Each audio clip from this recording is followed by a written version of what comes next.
আজকে আমরা শেরপুর উপজেলা মহিলা দল তথা শেরপুর শহর মহিলা দলের উদ্যোগে আমাদের সবার প্রিয় নেত্রী, প্রিয় মা দেশনেত্রী বেগম খালেদা জিয়া, আপনারা জানেন গত 30শে ডিসেম্বর উনি আমাদের ছেড়ে চলে গেছেন।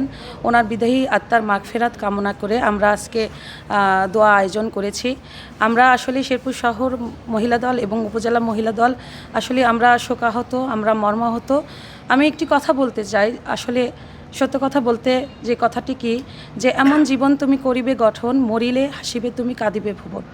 আমাদের প্রিয় নেত্রী দেশনেত্রী বেগম খালেদা জিয়া, যিনি তিনবারের প্রধানমন্ত্রী, মহান স্বাধীনতা সার্বভৌমত্বের গণতন্ত্রের অসন্দ্র প্রহরী, যিনি কখনো কোনো দিন কোনো আসনে যার কোনো দিন তিনি হারেন নাই, তিনি আমাদের প্রধানমন্ত্রী দেশনেত্রী বেগম খালেদা জিয়া। আপনারা জানেন যে গতকাল তার যে জানাজা মানিক মিয়া এভিনিউতে, তার যে মানুষের ঢল, তার ভালোবাসা, তার জনপ্রিয়তা, আসলে আমার মনে হয় না যে বিশ্বের মধ্যে এরকম কারো জানাজা এরকম হয়েছে। আপনি এটাও জানেন যে দেশনেত্রী বেগম খালেদা জিয়া উনি বাংলাদেশের মানুষের তিনি অধিকার ফিরিয়ে দেওয়ার লড়াইয়ে সংগ্রামে সবসময় অগ্রণী ভূমিকা পালন করেছেন।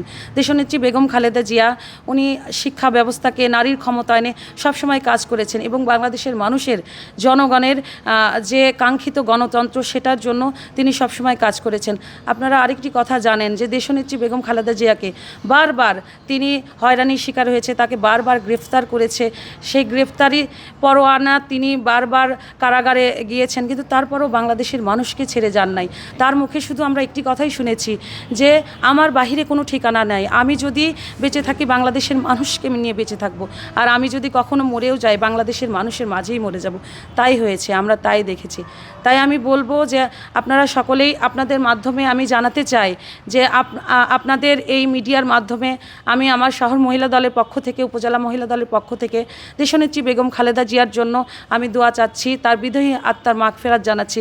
আল্লাহ সুবহানাহু ওয়া তাআলা যেন দেশনেত্রী বেগম খালেদা জিয়াকে সর্বোচ্চ স্থান দান করেন এবং আমাদের প্রিয় নেত্রী, প্রিয় মা দেশনেত্রী বেগম খালেদা জিয়ার এই আপামর জনতার কাছে তার ভালোবাসা, তার আপোষহীনতার ভূমিকা, তার প্রতি আমাদের শ্রদ্ধা, সম্মান আমাদের বুকে রইবে। আমি জানি না তার মতো নেত্রী আবারও বাংলার বুকে আসবে নাকি, কিন্তু তার প্রতি শ্রদ্ধা, ভালোবাসা আমাদের আজীবন থাকবে এবং তার প্রতি আমাদের ভালোবাসা, শ্রদ্ধা থেকে বলবো আল্লাহ যেন তাকে বেহেশতের সর্বোচ্চ স্থানে দান করে। ধন্যবাদ।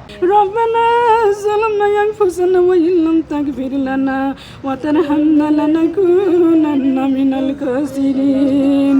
রব্বানা লা তুযিগ কুলুবানা বা'দা ইয হাদাইতানা ওয়া হাব লানা মিন লাদুনকা ইন্নাকা আনতাল ওয়াহ্হাব।